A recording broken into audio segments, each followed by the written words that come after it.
Assembly ఎన్నికల తీర్పుతో ఉద్యమ పార్టీ బీఆర్ఎస్ పరిస్థితి అగమ్య గోచరంగా మారింది. కీలక నేతలు ఒక్కొక్కరుగా కేసీఆర్ కు బై బై చెబుతున్నారు. కాంగ్రెస్ పంచన చేరిపోతున్నారు. గులాబీ కంచుకోట ఉమ్మడి ఆదిలాబాద్ జిల్లాలో ఏం జరుగుతుందో ఓ లుక్కేద్దాం.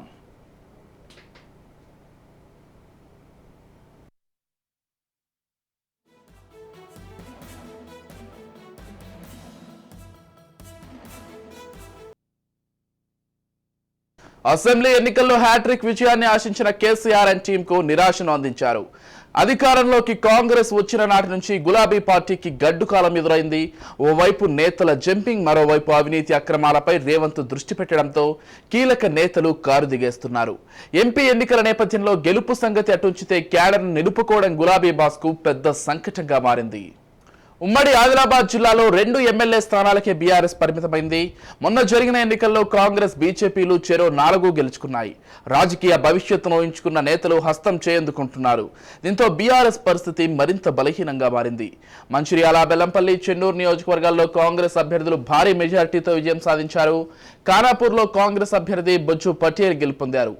మోతల్, నిర్మల్, ఆదిలాబాద్, సిర్పూర్లో అభ్యర్థులు విజయం సాధించారు.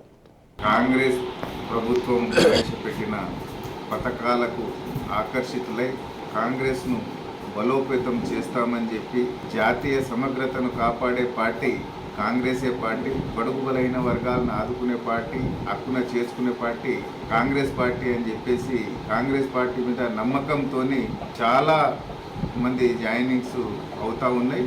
వారి స్థాయిని బట్టి వారి ప్రభావం ఎంత మేరకు ఉంటుంది, వారి ఇన్ఫ్లుయెన్స్తో పార్టీకి ఎంత లాభం అని బేరేజ్ వేసుకొని మా అధిష్టానం వారిని చేర్చుకోవడం జరుగుతుంది. ఎవరైతే పార్టీకి కష్టపడి పార్టీని నమ్ముకొని వస్తారో వాళ్లకు తగు గుర్తింపు ఉంటుంది, సముచిత స్థానం కూడా కల్పించడం జరుగుతుంది. గౌరవ ముఖ్యమంత్రి వర్యులు రేవంత్ రెడ్డి గారు కష్టపడి పైకి వచ్చారు. ప్రభుత్వం ఏర్పడే దిశగా ఆయన కష్టించి ప్రభుత్వానికి వచ్చారు కనుక ఎవరు ఏంటిది అనేది వారికి అందరి పట్ల అవగాహన ఉంది. వారు ఏది చేసినా కాంగ్రెస్ పార్టీని బలోపేతం చేయడానికి మాత్రమే చేస్తారు. మా ఉద్దేశం ఒక్కటే, ఇక్కడ రేవంత్ రెడ్డి గారి నాయకత్వంలో కాంగ్రెస్ ప్రభుత్వం ఏర్పడింది. ఇప్పుడు వారి నేతృత్వంలోనే 17 సీట్లు ఇక్కడ ఎంపీ సీట్లు ఉన్నాయి. దాంట్లో దాదాపుగా 16 సీట్లు, 14 నుంచి 16 సీట్లు గెలిచి అక్కడ రాహుల్ గాంధీ గారిని ప్రైమ్ మినిస్టర్ చేయాలన్న ఉద్దేశంతోనే మా కార్యకర్తలందరూ కష్టపడుతున్నారు. ప్రచారం ఇప్పటికే మొదలు పెట్టడం జరిగింది.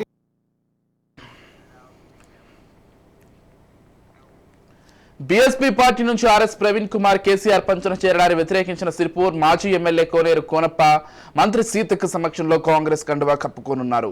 ముథోల్ మాజీ ఎమ్మెల్యే విఠల్ రెడ్డి సీఎం రేవంత్ రెడ్డి సమక్షంలో కాంగ్రెస్ తీర్థం పుచ్చుకున్నారు. అదే బాటలో ఆదిలాబాద్ మాజీ ఎమ్మెల్సీ పురాణం సతీష్ కాంగ్రెస్ పార్టీలో చేరడంతో గులాబీ పార్టీకి చెందిన నేతలు హస్తం చేయందుకునేందుకు క్యూ కడుతున్నారు. దీంతో క్యాడర్ను కాపాడుకునేందుకు గులాబీ శ్రేణులు నానా తంటాలు పడుతున్నారు. ఒక విధంగా డైలమాలోకి చేరుకున్నారు.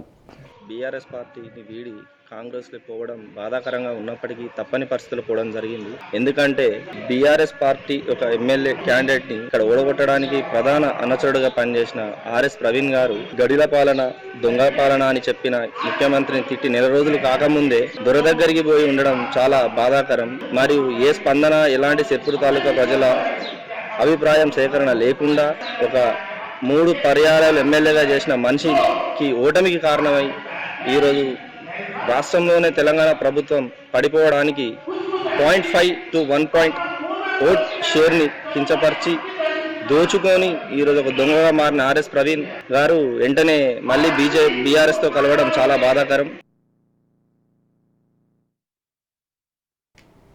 ఇప్పటికే ఆదిలాబాద్ చెందిన కీలక నేతలు కేసీఆర్ ను వీడారు. అదే బాటలో నిర్మల్ జిల్లాకు చెందిన మాజీ మంత్రి ఇంద్రకరణ్ రెడ్డి, మంచిర్యాల మాజీ ఎమ్మెల్యే అరవింద్ రెడ్డి సైతం కాంగ్రెస్ లో చేరేందుకు రెడీ అయ్యారట. వీరితో పాటు పలువురు జెడ్పీటీసీ సభ్యులు కూడా కారు దిగేందుకు రెడీ అవ్వడం చర్చగా మారింది. జరగనున్న పార్లమెంట్ ఎన్నికల్లో కాంగ్రెస్ విజయమే లక్ష్యంగా అడుగులు పడుతున్నాయి. ఈ క్రమంలోనే బాయ్ బాయ్ చెప్పడంతో కేసీఆర్ అండ్ టీమ్ కు సంకటంగా మారింది. 10 ఏళ్ల పాటు కేసీఆర్ చెప్పిందే వేదంగా పాటించారు. అడ్డంగా తలలోపిన నేతలకు చుక్కలు చూపించారు. అసెంబ్లీ ఎన్నికల్లో సీన్ రివర్స్ కావడంతో నాయకులు నిర్మోహమాటంగా కారు దిగేస్తున్నారు. వలసలు ఆగేదెప్పుడు, గులాబీ శ్రేణులు ఊపిరి పీల్చుకునేదెప్పుడు అన్నది కాలమే నిర్ణయించాలి.